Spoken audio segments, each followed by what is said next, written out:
Pozdrav Rajčugo. Dobrodošli u video. Hvala vam što gledate jedan video ovako iz sobi, iz zelene sobe.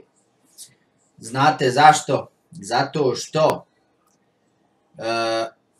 gledam da uradim taj maraton, znači što prije, što brže, da odgovorim na što više pitanja, tako da moram da snimam, znači i van kamiona. Nadam se da neće niko zamjeriti. Da ne palamudim previše, znači ja imam pitanja tu, imam i laptop tu, tako da ovom prilikom možda ubacimo i koji komentar onako čisto radi, ali gledat ćemo znači da odgovaramo na što više pitanja. Pa da krenemo. Kao što već znate, rekao sam vam jednom već, ova pitanja koja znači ne pročitam, znači da sam ih već odgovorio u prošlim nekim videima. Ovako. Kaže vatrogasac, kaže reci koju riječ o američkim vatrogascima. Naravno imate pred sobom ekran, mi ćemo čisto radi onako neke zabave da vi vidite. Imate šta gleda, da ne gledate stalno mene. Znači kaže neke stvari o vatrogascima. Ovako, znači ja nisam bog zna specijalista u tome, znam da vatrogasci, znači imate dvije vrste vatrogasaca.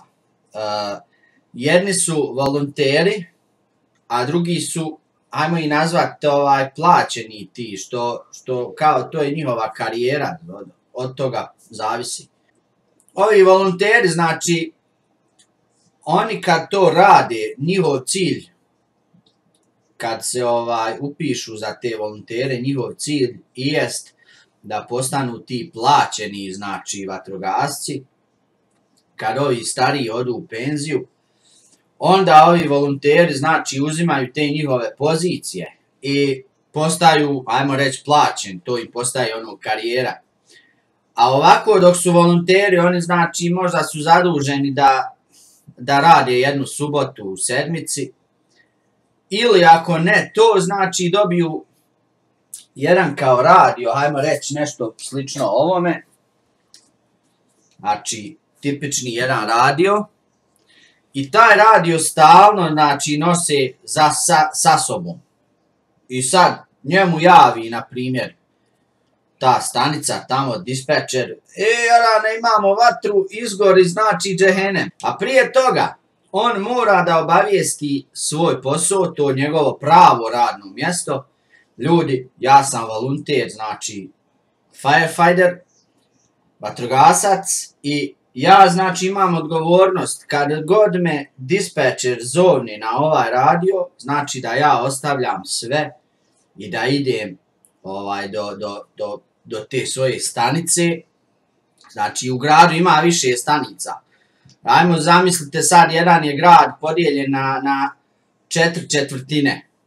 I sad svaka ta četvrtina ima svoj, znači, svoju tu vatrogasnu stanicu. Evo, kao što vidite, na primjer, one su većinom ovako, znači Old Station 3, New Station 4, istočna stanica 5, 6, ovo ono.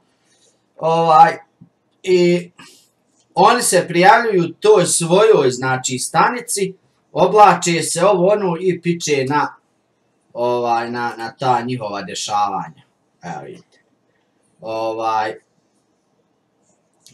Znači taj radio, malte ne, nose uza se 24/7, iako su volonter, znači odgovorni su, ajmo reći, 365 dana. Kao što rekao, ne znam baš. Ako si volonter u bilo kojem poslu ovdje u Americi, to ti je, znači, jel spomeniš da si bio volonter, znači ako si bio ovdje dole, tvoj nivo se, znači, povećava tu gore. I oni tebe normalno prihvaćaju, volite, zna. Ipak volonter ovamo se cijeni. Šta još? Znam recimo vatrogasci kad idu putem. Evo sad ćemo i ovo naći.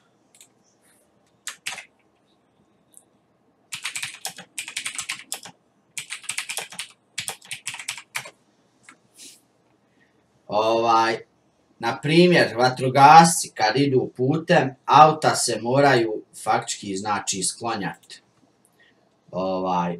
U bilo koju stranu, nije važno, nema sad zakona, moraš u desno, moraš u lijevo, nego gdje možeš, ako možeš i moraš ostati na sredini, da prođe kraj tebe, znači ostani u sredini. Evo, kao što vidite tu, kad se desi, na primjer, neki sudar, zove se policija i odmah se zovu i vatrogasci. Iako znači nema vatre, policija, vatrogasci i ambulanta, te tri stvari su odmah znači na sceni. Sad znači vatrogasci ovako u nekim udesima i tim teškim slučajima, oni su zaduženi da provjeri znači situaciju, da li će biti neke vatre, pošto 99 slučajeva, znači u tom sudaru je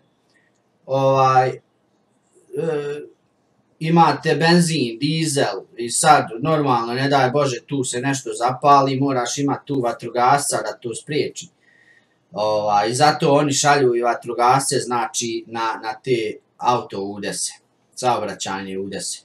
Vidite ove gore, znači motor je nastradao. Ako nema vatre, oni su zaduženi za čišćenje tih opasnih materija, ajmo reći, zapaljivih materija. Znači benzin, dizel, ako se nešto prosulo, neka kemikalija po putu, znači sve to oni radi.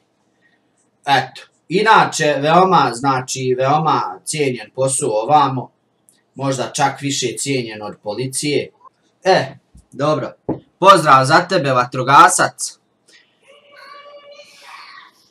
Inače, ko se to tam deri, aj bogat recite mi. Inače, Safete! Ti si mi jedini problem ovdje, tebe ću morat prodat.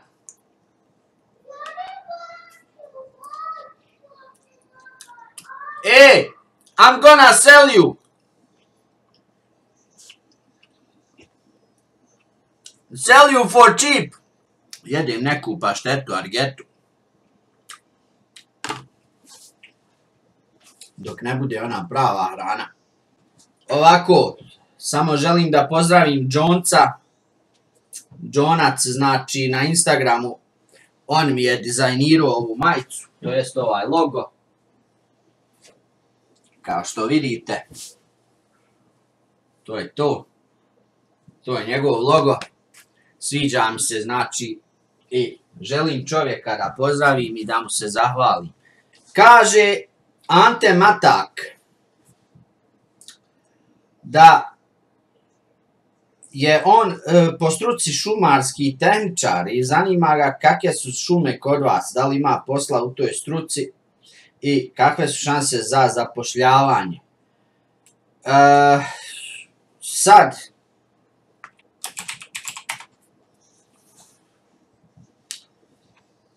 ovako, ja sam evo našao nešto oko toga.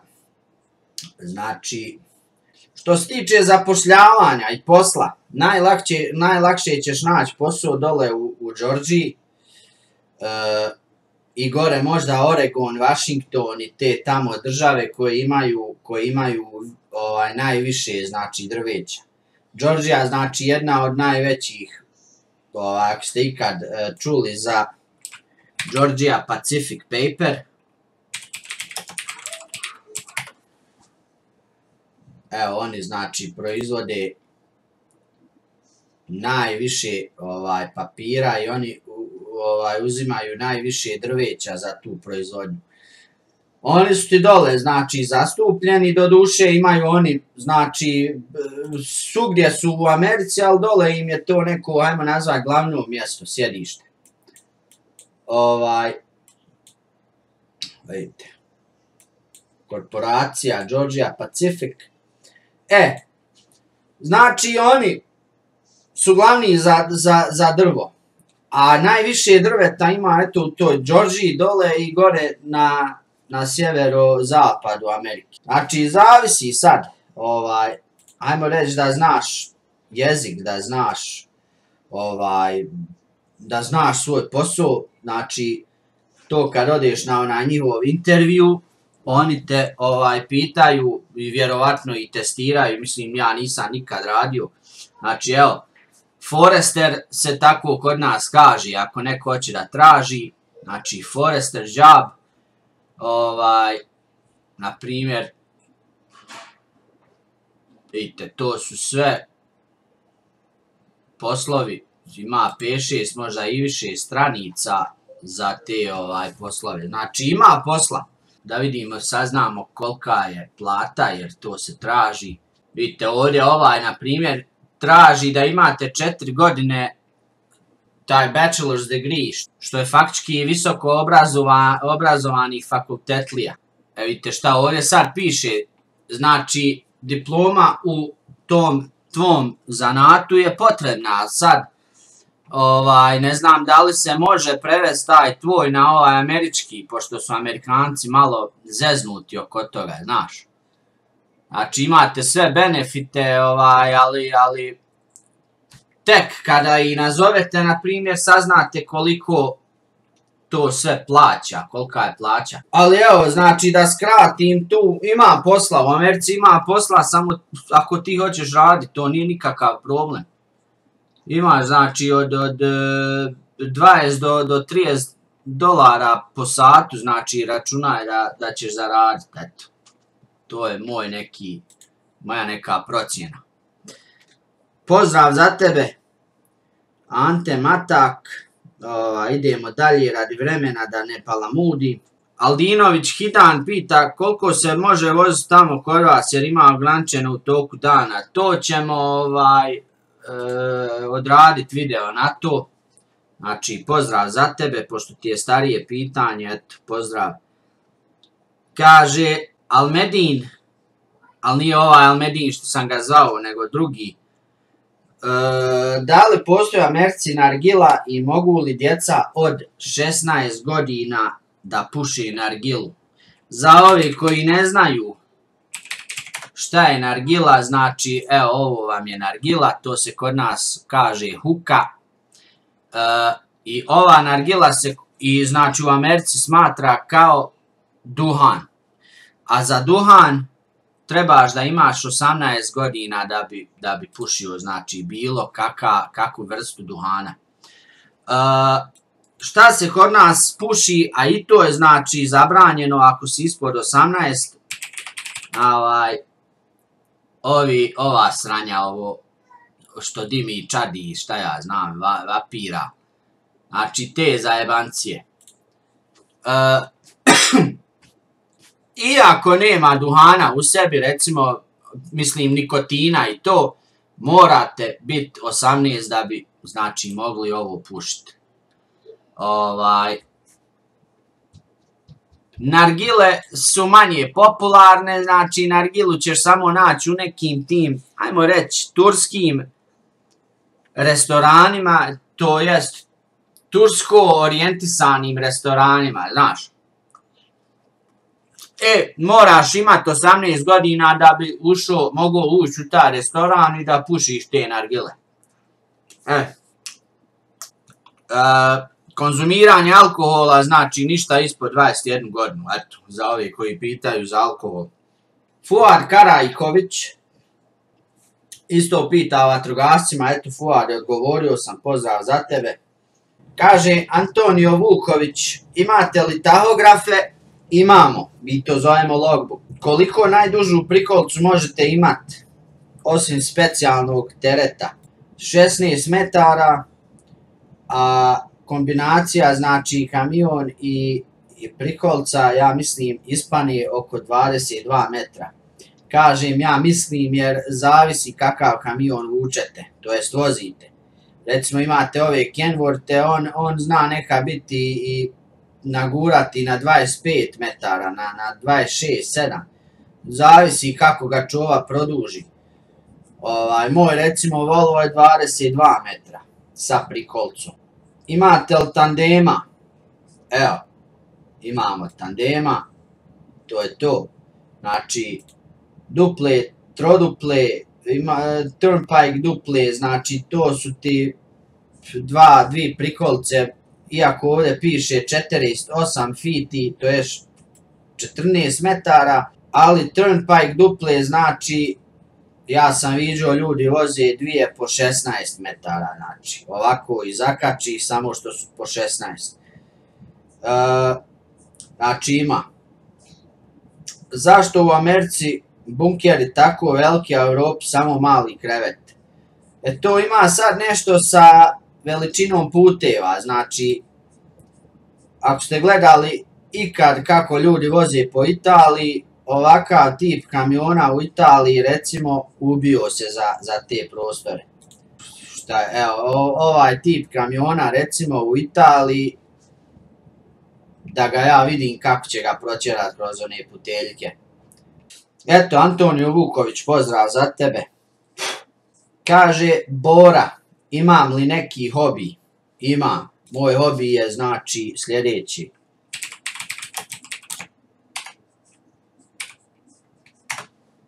Flight simulator. Ovo ja volim. Ove ovakve zajebancije. Letenje aviona, vožnja auta, kamiona. Znači, simulacija, to obožavam. Kad imam vremena, kad nemam vremena, jebi ga, onda radimo kod kuće i to mi je jedini hobi. U kojem programu montiram? Znači, montiram u Sony Vegas 12, ovo je sad 15, ali eto isto je to otprilike.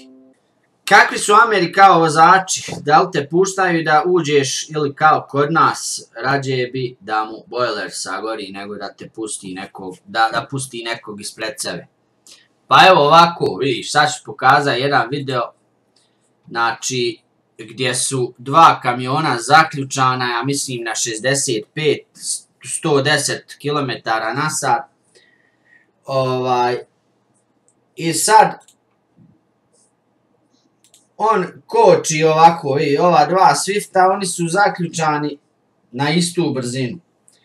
I ovaj ovamo desni, on znači neće da pusti ovog lijevog, da on pretekne, da oslobodi ovu lijevu traku i onda šta je čovjek uradio, vozi po ovoj pomoćnoj traci.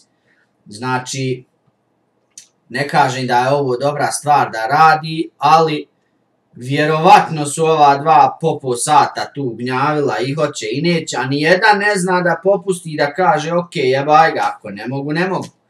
I onda Ljudna uzo stvar u svoje ruke, nije mogao više trpiti, odoja. Razumiješ? Vidiš. I oni i dalje, znači, dao im čovjek do znanja, alo, imaš saobraćaj, pretiču te ljudi po pomoćnim trakama i oni, znači, i dalje se gurkaju. I šta je čova uradio, stao je ispred ovog prvog, malo prikočio, tako da onaj, znači, lijevi može da ga pretekne. Ima ovakvih situacija, se dešavalo i meni, znači, samo eto nisam nikog još vidio da pretiče po ovoj pomoćnoj traci, ali dođe, znači, ljudima jednostavno crna minuta. Eto, pozdrav za tebe, Bora. Pitanje opet o ledenim kamionđijama, to sam odgovorio.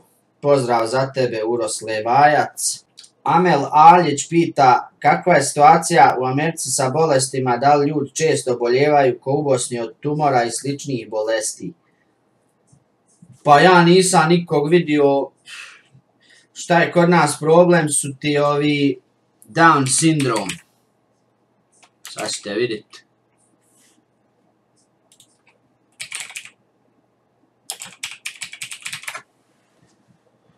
Znači, kod nas je problem Down sindrom, djeca koja se rode, ne daj Bože, nerazvijena, ne znam, nisam da vam budem iskren čito o tome baš detaljno. uglavnom eto bolest gdje djeca znači imaju istaknute oči, istaknutu facu i šta ja znam.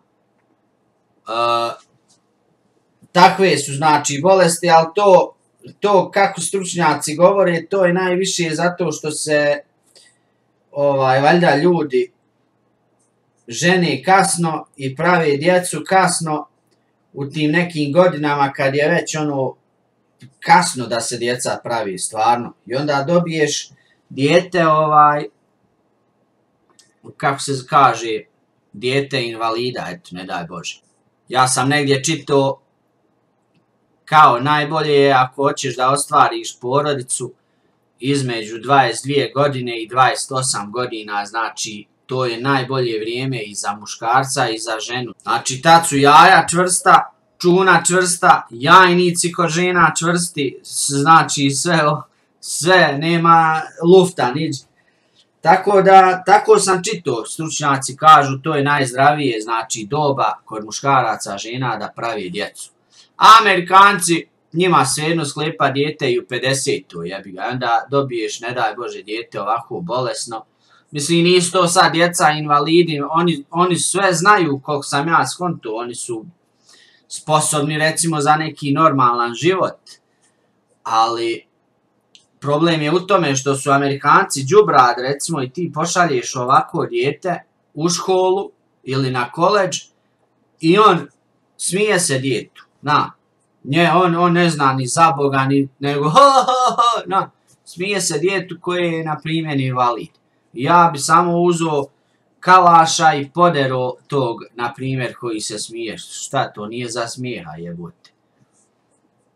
Ali ovako neki tumora da sam primijetio kod ljudi, nisam, to nema. Eto, Amelu, pozdrav za tebe. Amele, pozdrav za tebe. Aid the Master pita, kad dođem u Ameriku i vozim par mjeseci rutu 66 i okolne ceste, na šta da pazim u pogledu sigurnosti? Pljačka vožnja noću, moteli uz cestu, koji tip auta najbolje izabrati u renti, tak to. Ovako, znači, najbolje ti je ako dolaziš, na primjer, sam ti cura, najbolje ti je izrentat neku malu ekonomsku auto. Ako se pukao na američka, znači imaš ovako Camaro, šestak ili osmak, znači više ćeš platit na gorivo nego na ovamo neke uživancije. A ako hoćeš da pređeš u Ameriku onako da vidiš, nije ti bitno auto, znači imaš, na primjer, ovako nešto, Chevy Cruze. Govorim za ove Chevrolete jer znam, oni se rentaju 100% kod svakog maltene. Znači imaš ovak neku ekonomsku auto, ovi Chevy Cruzovi dolaze i u dizelima. Što se tiče sigurnosti, ne morate ništa, Bog zna, da se brinete. U Americi nema neke, Bog zna, bande, pljačke, ovo, ono. Jedino šta bi ja preporučio jeste kad odete, na primjer, da tražite hotel, motel, da obavezno, na primjer, gledate koliko ima zvjezdica. Na primjer,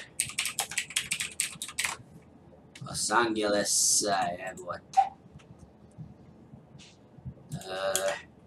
Hotels.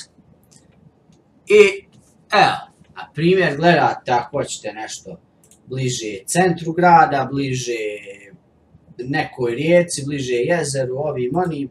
Na primjer, ovaj od $68.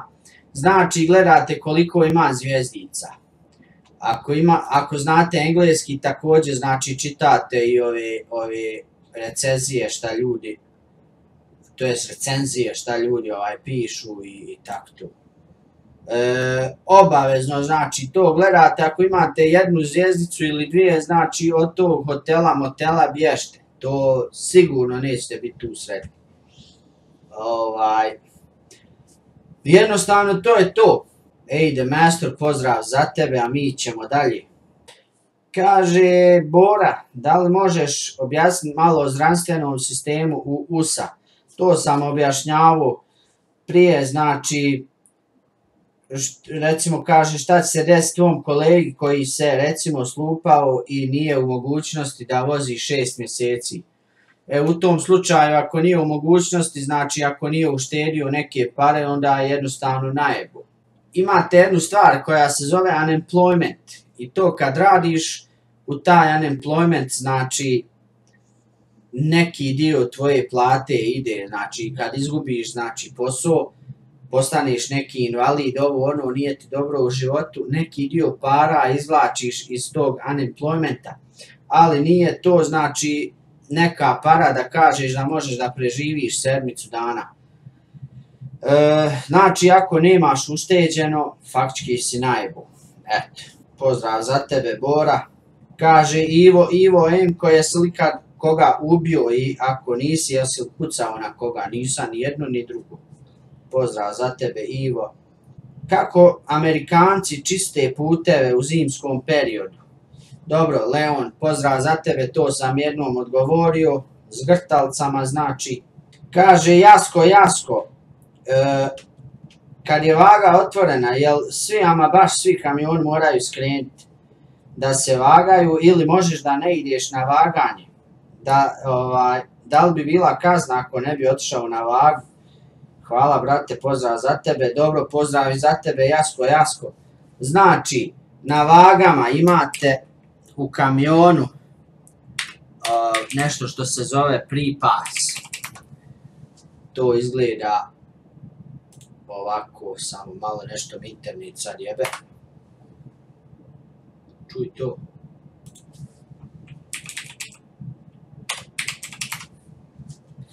Ok, znači imate tu stvar koja se zove pre-pass, ona izgleda ovako.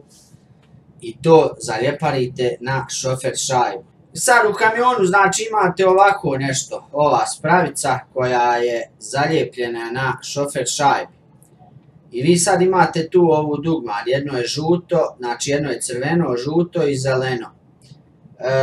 Onda na vagama, to jest pred vagama, imate ovako nešto. Vidite recimo ove ovdje senzore poviš kamiona. Evo ovo, znači to ti je isto. Sad ti senzori čitaju plavi ili bijeli, zavisi koja je verzija. Znači sve to isto, ali zavisi kad je pravljen, neki pravi bijeli, neki crni, neki. Ali sve isto. Znači ono čita ovdje senzore. Ovaj senzor očita senzore u ovom plavom. I ako si dobar, znači pustite, dadniti zeleno. Uopšte ne moraš da ideš znači na vagu. A ako ispod senzora ovi možete da vidite ovdje imaju ko neke plate. To su vam faktički vage. I tvoji točkovi, tvoje osovine kad pređu preko toga, oni tebe automatski izvagaju. Ako nisi sad previše težak, otprilike znači jedno 30.000, 35, oni vide, ako si tu negdje znači nisi težak, dobar si. Ovo čita, dadne ti zeleno svjetlo na ovoj spravi i ideš. Ako nisi dobar, znači crveno svjetlo ti se upali i ti onda moraš da skreneš ovamo na vagu, oni te staneš, izvagaš i to je to.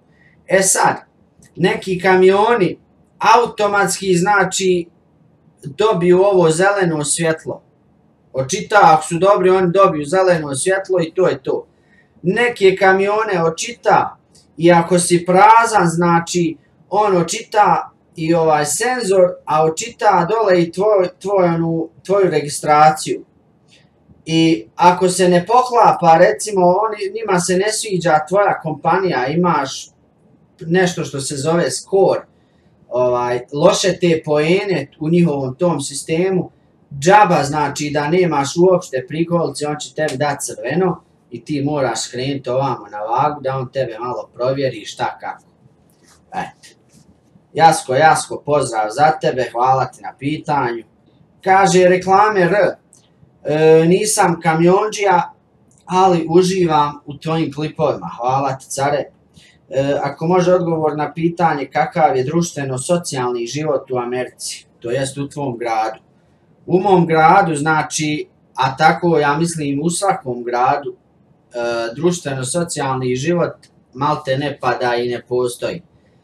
U mom gradu, na primjer, imate nekih 200 i nešto porodica, ovi naši tamo jugoslavenski. Znači, kad kažem jugoslavenski, tu ima i Srba, i Hrvata, i Bosanaca, i Makedonaca, i Slovenaca. Znači, uopšte u globalu oko 200-250, sad ne znam tačno.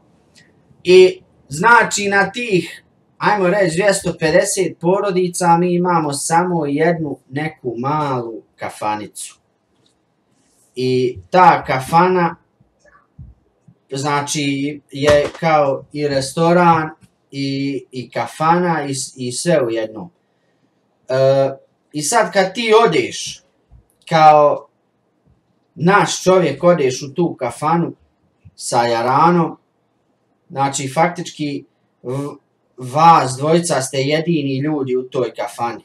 Znači, ja i jedan čovjek odemo i sami smo ja i oni i konobar. I tamo možda kuharca u kuhinji, to je to. Društveno-socijalni život faktički ne postoji. Imate ove skupove, na primjer skup Bosanaca Sjeverne Amerike, ali to većinom se održi negdje u Montani, jebote, kako i pravi.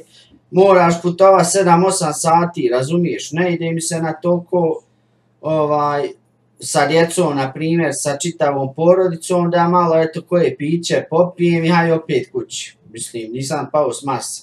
Ako hoćeš u američki bar, to nije to, nema, sa našim ljudima je nekako opet najbolje, najlakše, ali eto, nažalost, nemamo tih trgovina, nemamo tih. Vjerujem da u Čikagu ima već malo više, ali ko će ići u Čikagu, valja u Čikagu ići 3,5 sata gore vozit, pa se onda ozgor vraćat pjan, ili da te žena vozi, razumije.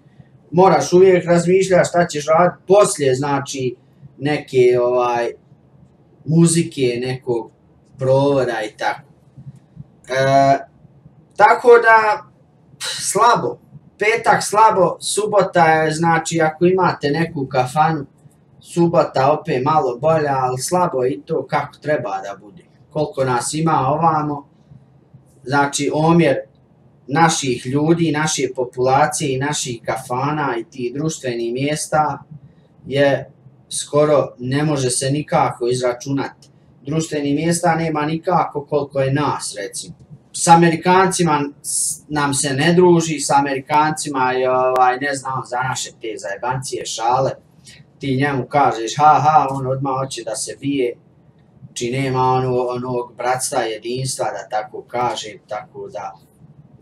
Ako nemaš nekog jarana, 2-3, računaj komotno da ćeš biti sam kod kuće i to ti je to. Reklame R, pozdrav za tebe. Ovo je ona transveskinja, moramo je obrisati, ovo je ona transveskinja, ovo je Đulisa i to moramo, ovo je Daniela, otkud vi dame u mom telefonu. Braćo i sestre. Kaže Goran Georgijev, koja je fajda, kaže, od duplih diferencijala na USA kamionima? Semi truck. Evo ovako, ajmo jednog Kenwortha. Pa će puklo da puklo. Ovako, znači dupli. Kaže, nisu to šumski kamioni ili neki kiperi koji silaze u rijeke i slično.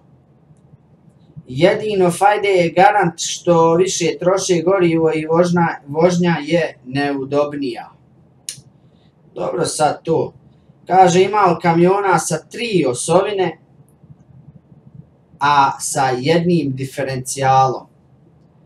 Dobro, to ćemo kasnije. tako da se zadnja treća osovina može dizati. Ok, znači, poenta ovih kamiona kod nas jeste što mi, znači, možemo da vučemo na ovim osovinama 34.000, znači, poundi. To ti ispane 15 tona. 15 tona na ove dvije osovine i 15 tona na ove dvije osovine. Kod Evrope, recimo u Evropi imate 3 osovine ovamo, ali zato imate jednu ovamo. I onda opet vam to dođe isto kao i kod nas. Ja mislim da udobnost kamiona ne zavisi od osovina, nego kako, znači kakva mu je amortizacija, kakvi su jastuci na kabini, kako mu je sjedište, znači dole koliko ima osovina, to ništa ne zavisi. Znači jednostavno imamo toliko osovina da bi se težina rasporedila podjednako, znači 15 tona na ovom, 15 tona na ovom. Također, pitao si da li ima sa jednom osovinom.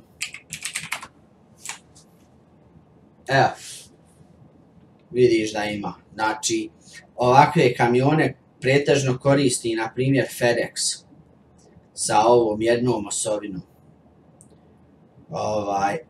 I zašto FedEx to koristi jeste radi putarini. On kad ima jednu osovinu manje odmah mora platiti, ako se ne varam, 7,5 do $10 manje, znači putarine kad prolazi kroz one. Znači, eto, to je jednostavno tako, vidite.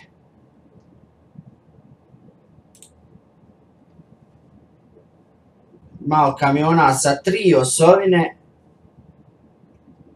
a jedan diferencijal, tako da se zadnja treća osovina može dizati. Evo, recimo, ovako ti kod nas izgleda jedan kamion sa 3 osovine. Ovo je kao ta pomoćna osovina koja se jednostavno spusti, ona ne vuče. Spusti se da malo olakša ovamo na kamionu. To je to. Pozdrav za Gorana i za Makedoniju. Hvala ti na pitanju. Specijalni pozdrav za Luku Nađ. Znači, Luka Nađ je kupio majicu. Luka Nađ je kupio majicu. Specijalni pozdrav za njega. Svi, znači, koji ste kupili majice, slobodno pošaljite sliku. Emkura će objaviti na ovaj ili na neki način. Uglavnom, bit ćete pozdravljeni. Kaže Milan, znači, kaže, Emkura, možeš li malo pričati o Aljasci? Kakva je, da li je hladno, ima li posla, da li je istina za ono da daju novac Amerikancima, da se tamo doseli? To sad ne znam.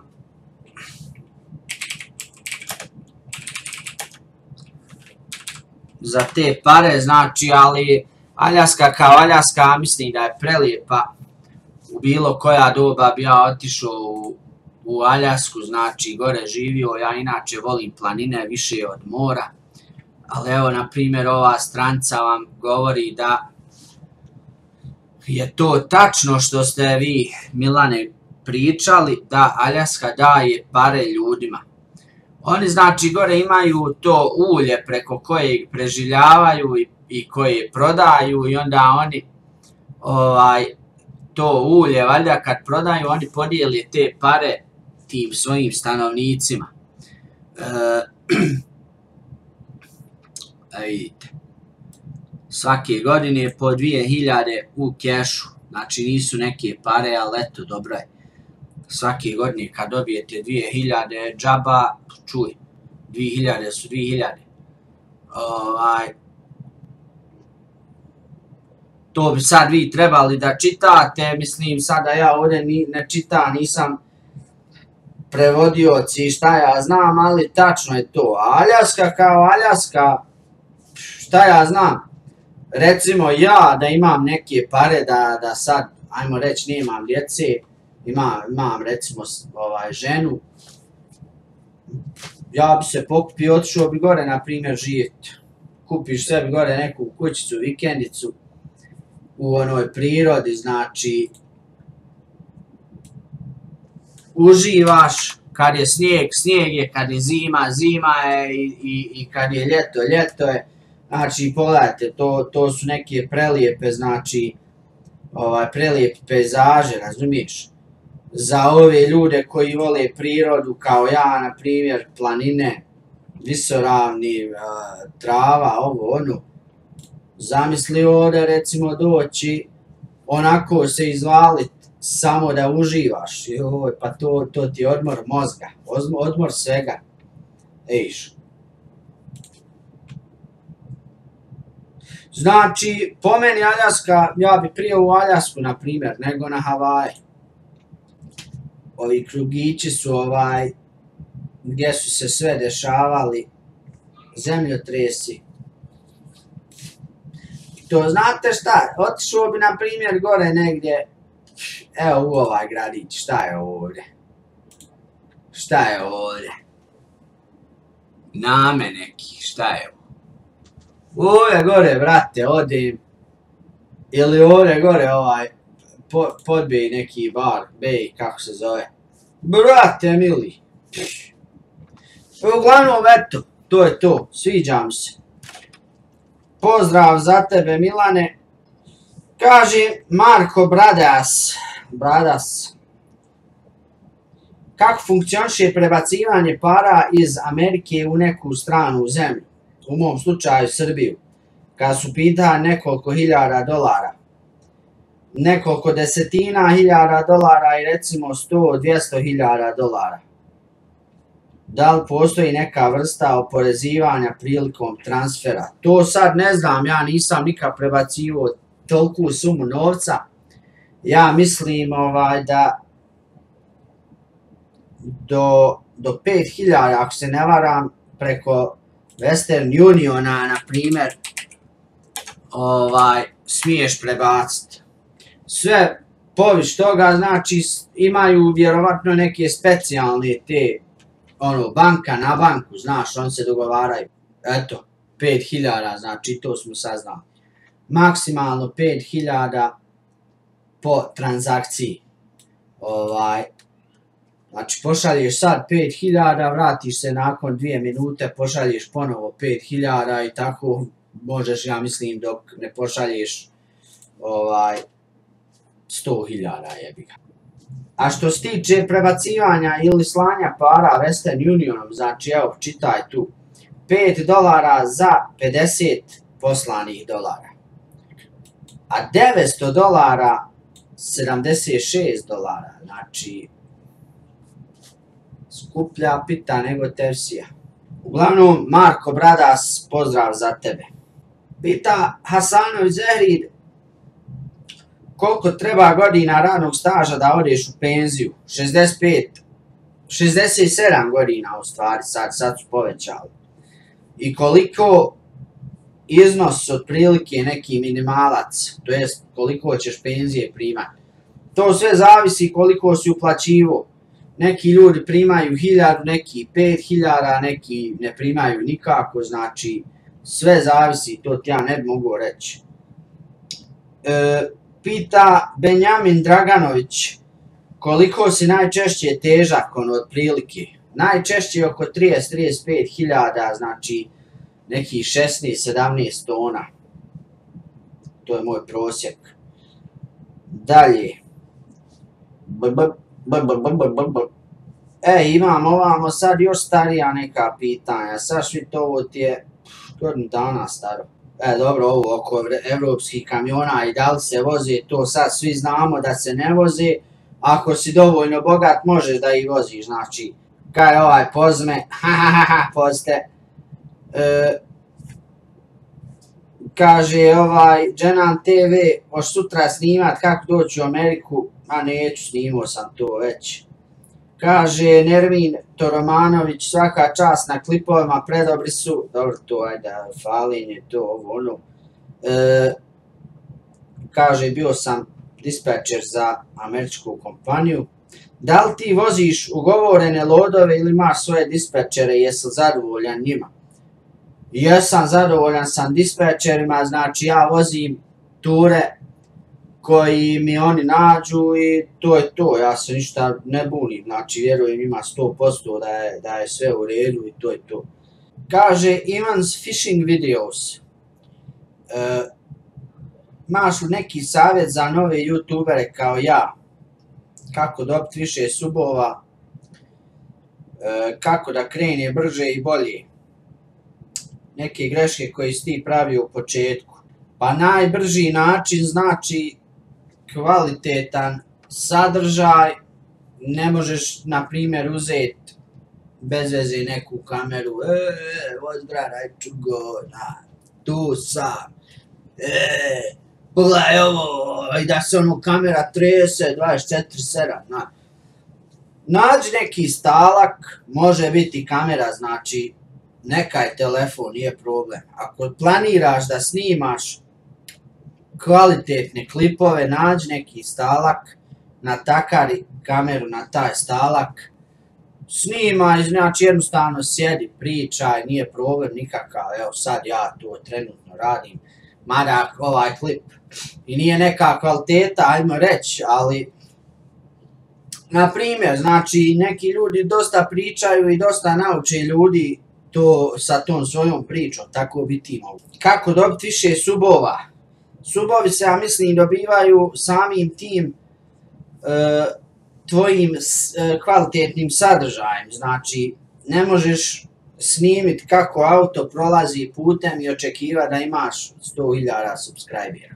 Evo, na primjer, ja koliko se mučim i snimam i editujem, svake sedmice, znači u zadnju možda godinu i pol, možda i dvije, svake sedmice je izlazio po jedan novi klip, nekad i po dva, ali ide polako, znači još uvijek imam 25.000 subscribera, znači kako neki ljudi izbacuju klipove, po tim njihovim, znači ja bi trebao da imam sad 100.000, kako ja radim, kako oni radi. Ali sve ti znači isto zavisi i od lokacije, za koga snimaš, zašto snimaš, šta snimaš, znači Ivan's Fishing Videos, pozdrav. Kaže Andrija Đurđević, imaš li neki savjet za naše, to je za nas nove vozače, početnike? Pozdrav iz Šapca i pozdrav za Šabac. Evo, neke stvari sam rekao u ovom klipu, na primjer, znači preporučujem ti da pogledaš ovaj klip i kad vidiš ovakvu reklamu, obavezno klikaj reklamu. To je to. Pozdrav za tebe, Andrija. Kaže Tale, te kuće što radite, jesu li bolje nego naše od blokova? Zavisi, ja mislim da su bolje izolirane, bolje znači drže toplotu zimi, bolje drže hladnoću ljeti. Ali što se tiče sad, da li su možda malo izdržljivije, ja mislim da nisu. Jer recimo na nekim dijelovima ja vidim da je kuća počela malo da puca, znaš. Ali to je jednostavno kako zima i vrućina se ajmo reći mijenjaju i kuća tako hoda, znaš. Nadolazi, sužava se, odlazi, skuplja se, šta ja znam. Što je normalno. Ali recimo zimi drži toplotu, ljeti drži hladnoću i ja mislim da i zato i prave baš ono što su, ajmo reći, termodinamične. Eto, pozdrav za tebe, Tale. Kaže, nije gotovo. Jel možeš da kažeš u jednom videu konfiguraciju tvog klipa? Evo, može, nije problem, pokazat ću ti sad, znači, sve živo i neživo, šta ja imam. Evo, pauzirajte sebi video, sistem, znači, Windows 10, 64 bita, memorija 16 GB, procesor je AMD 4300 quad core, znači nije baš novcat, ali tu je negdje. Onda grafička je Nvidia GeForce 970 sa 4 GB RAM-a, koja je spojena trenutno na ovaj monitor što je ispred mene direktno. Onda imamo obični monitorčić ovamo i imamo još jedan televizor, znači kraj mene, znači 3 displeja ima. Također, znači 3 te kartice za zvuk. Jer svaki monitor kao ima svoj tu neku, svoj taj neki zvuk. Evo vidite Sanjo. To je sad ovaj monitor ispred mene, on je Hisense. I onda imamo ovamo monitor, regularni monitor za kompjuter. U biti to je to, pozdrav za tebe, nije gotovo. Kaže Vladan Čanić, kad bi išao iz New Yorka do Chicaga, ali imam samo dozvolu turističku, da li ima pretresa nekih, mislim na granice i to. I ako bi me slučajno zaustavila policija, da li bi imao problema? Pretresa nema, znači nema granica, jednostavno sjedeš u auto i ako poštuješ sve zakone, znači ne kršiš brzinu, neće te niko nikad zaustaviti faktički. A u slučaju recimo da te zaustave, možeš jednostavno reći, ja nemam na primjer američku vozačku, imam evo ovu na primjer iz koje si zemlje, imam njihovu, darniješ, kažeš ja sam tu kao turista, to je to. I on vjerovatno će te pustiti, ako te kaznit će, to je to. Ovo drugo pitanje, ja ti nisam baš stručan za to, tako da ne bi da te sad možda lažem ili da izmišljam nešto. I kaže posljednje pitanje, koliko si platio novi kamion ako nije tajna, pošto vidim da je dosta mlađi od onog, a i ljepši je unutra. Vladan pita za onaj bijeli kamion što sam znači prije ovog plavog vozio. Bijeli kamion je plaćen oko $75.000 korišten. Znači ja ga nisam platio, to je šefov posao, biznis, ali oko 75.000. Kaže Ghost 01, kako ti se kaže sviđa iShift transmisija, pošto kaže ja radim generalke na iShiftu i Allison mjenjačima. Pa čuj, jedan od najboljih transmisija koje sam ja vozio, znači olakšava mi posao, ajmo reći 70-80%. Što se tiče kamiona i mjenjača i u kojoj sam brzini, to mi je olakšalo posao. Ne mogu da ti opišem koliko. To ko je izmislio uvijek ću reći, svaka mu čast. Pozdrav za tebe Ghost, kaže Almin Ala. Da li ima istine u vezi onih emisija na fazon Hunting House? Možda ima, ja mislim to je više malo dorađeno isto za televiziju. Ali da budem iskren, znači ja ne bi smio otići u tu jednu Hunter House. Nisam nikad bio, ne znam da li bi smio ići recimo sad da odem sam ili sa nekim drugom. Možda bi nas moralo biti jedno 10-ak da ja odem da. I to mora biti pod dejstvom alkohola, vjerovatno. Drugo pitanje, da li te neko nekad pokušao obiti ili ukrast prikolcu? Što se tiče prikolce, nije nikad niko htio, to jest mislio ukrast, a obijanje sam pričao u jednom od ovih pretprošlih klipova, pa eto možeš pogledati ako hoćeš.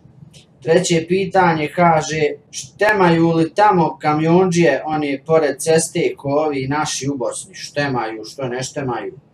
Ovamo nije pored ceste, ovamo odeš u grad, parkiraš se fino i štemaš. Znači eto, napravit ću možda video oko toga. Kaže Gedora 32, da li se može uvesti neki kamion sa evropskog tržišta? Ja mislim da bi se mogao uvesti ako bi imao neke pare, ajmo reći da platiš 1.000.000, 2, 5, koliko je već potrebno. Čuj, Pare vrte, džeburgija neće, jel tako? Pozdrav za tebe, Gedora. Kaže Ibrahim Ibro, zbog čega vatrogasni kamioni nemaju njušku? I kolike su kod vas kazne za brzu vožnju? Znači,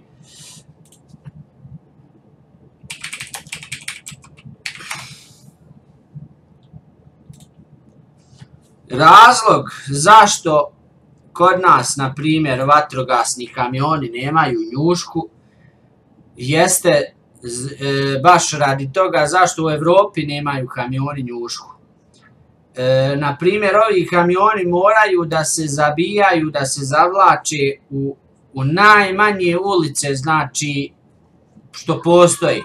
I sad on kad bi imao recimo njušku, on se najvjerovatnije u tu ulicu ne bi mogao zavući. Tako da skrate, znači, na dužini kamiona radi tih malih ulica, eto.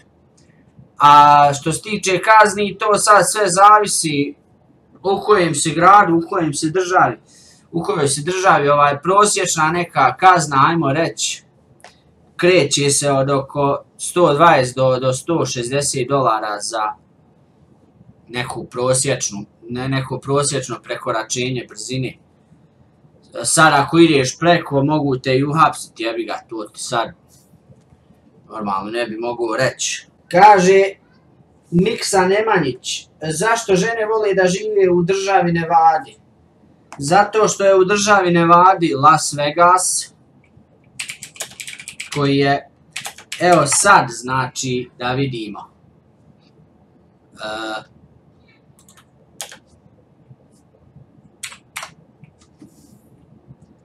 60, to je 16 Celzijusa. A kod mene je nekih možda 5 Celzijusa u Indijani. I normalno, žene odu tamo, imaju znači taj noćni život, imaju dobru temperaturu, imaš frajera, imaš zajebancija, imaš, znači, jednostavno imaš noćnog života 24/7. I žena voli da izađe, voli da troši pare, voli, znači, dobro vrijeme, dobru zabavu. Normalno. U ovoj temperaturi, znači, išću bi ja na mjesec ako treba. Da mi je ovo sada ima, na primjer. A da ne pričam sutra, na primjer, evo, 21, znači, Celzijus, jebote, 70 Fahrenheita, 21 Celzijus, to jaja da ti se kuhaju na toj temperaturi. Pa ja bi za ovo vadio, ako treba, motor iz Volva samo daj da ima tu temperaturu. I normalno, žene neće da trpe zimu, jebi ga. Zato. A inače u Las Vegasu u Nevadi skupo živite.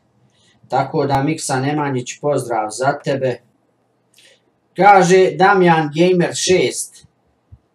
Koliki je porez na oružje u Americi? Nema poreza osim ono što kupiš. To opet zavisi od države do države. Recimo, Indijana je 6%. Platiš pušku, na primjer, 100 dolara plus 6 dolara na ti 100 dolara će te koštati porez.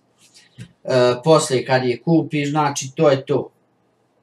Ne plaćaš više na nju, malte ne ništa, osim ako hoćeš metke da kupiš se. Pozdrav za tebe, Damjan.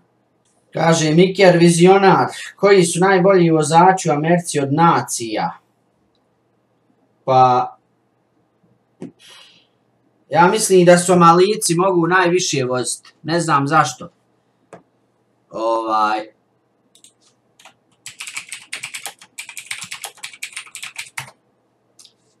Sve jednog Somalica što sam vidio, kod njega se jarane oči crveni. Ne znam zašto. Evo ovako ti, znači, vozači izgledaju uvijek umorni, uvijek se oči crvene, uvijek, znači, u kamionu, uvijek mršavi.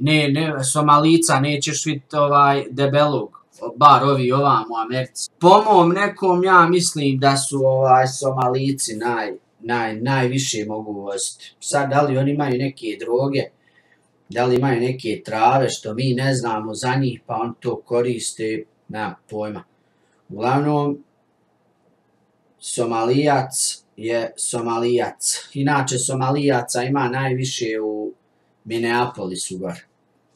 Kad vidiš Somalijca, 100% znaj da je iz Minneapolisa. Oni, ja mislim, nema drugog grada gdje su oni najstanjeniji od Minneapolisa. Eto. I što je žešća, oni imaju neku specifičnu facu.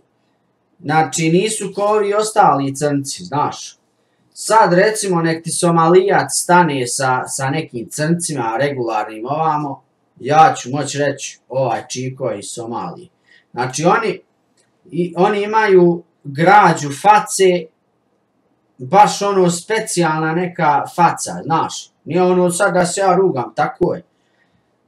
Izgledaju ko bijelci, to jest imaju facu kao bijelci, ali su crni.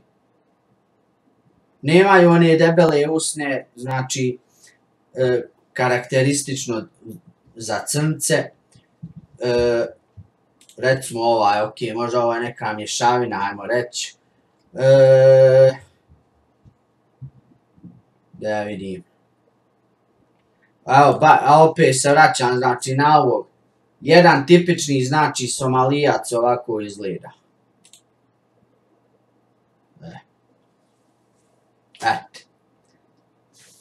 To je to, znači, Somalijci čini mi se da deru najviše. Miker Vizionar, pozdrav za tebe. Ženu! Jel to kafa ko bjagi? Kaže POW King, POW King. Kura, zašto se pravi tako slabe kuće u Americi?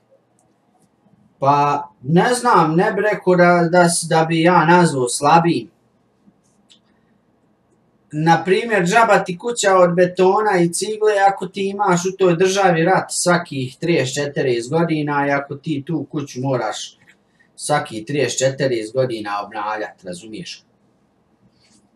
Eto. Ovdje u Americi kuća, naprimjer, normalno je da je kuća stara 100 godina. I u njoj je sve izmijenjeno osim kostura, znači... Kad kažem kostur, mislim na ovu, na primjer. Ove čačkalce. Znači, zidovi su izmijenjeni. Cijevi, ovo, ono, jednostavno, to je žice, elektronika, izolacija, sve izmijenjeno, ali kostur od kuće je isti. Viš.